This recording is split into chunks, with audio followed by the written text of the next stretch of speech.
వంట చేసుకునే టైం లేనప్పుడు అలాగే బ్యాచిలర్స్ కూడా ఈజీగా చేసుకునేలాగా తొందరగా అయిపోయేలాగా మటన్ గ్రేవీ కర్రీని చూపిస్తాను. మటన్ని 3-4 టైమ్స్ కడిగి పక్కకు పెట్టుకోవాలి. కుక్కర్ తీసుకొని దీంట్లోకి కొద్దిగంత ఆయిల్ వేసి ఆయిల్ బాగా హీట్ అయ్యాక ఆనియన్ పచ్చిమిర్చిని కూడా వేసుకొని బాగా మిక్స్ చేసుకోవాలి. ఇలా మిక్స్ చేసిన తర్వాత దీంట్లోకి చిటికెడు పసుపు, అల్లం వెల్లుల్లి పేస్ట్ కూడా వేసుకొని బాగా మిక్స్ చేసుకోవాలి.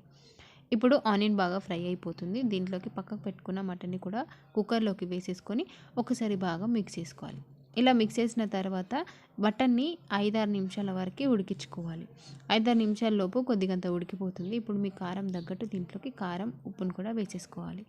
ఇలా వేసిన తర్వాత దీన్ని ఒకసారి బాగా కలుపుకొని ముక్కలకి కారం, ఉప్పు పట్టేంత వరకు ఉడికించుకోవాలి. ఉడికిన తర్వాత దీంట్లోకి ఎండు కొబ్బరి పేస్ట్ని కూడా వేసేసుకొని ఒకసారి బాగా కలుపుకోవాలి.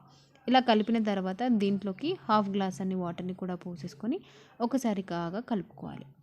కలిపిన తర్వాత ఇప్పుడు కుక్కర్కి మూత పెట్టేసుకొని ఇప్పుడు 5-6 విజిల్స్ వచ్చేంత వరకు ఉడికించుకొని స్టవ్ ఆఫ్ చేసి సర్వింగ్ బౌల్లోకి సర్వ్ చేసుకోవడమే. మన మటన్ కర్రీ రెడీ అయిపోయింది. మీరు కూడా ఒకసారి ట్రై చేయండి.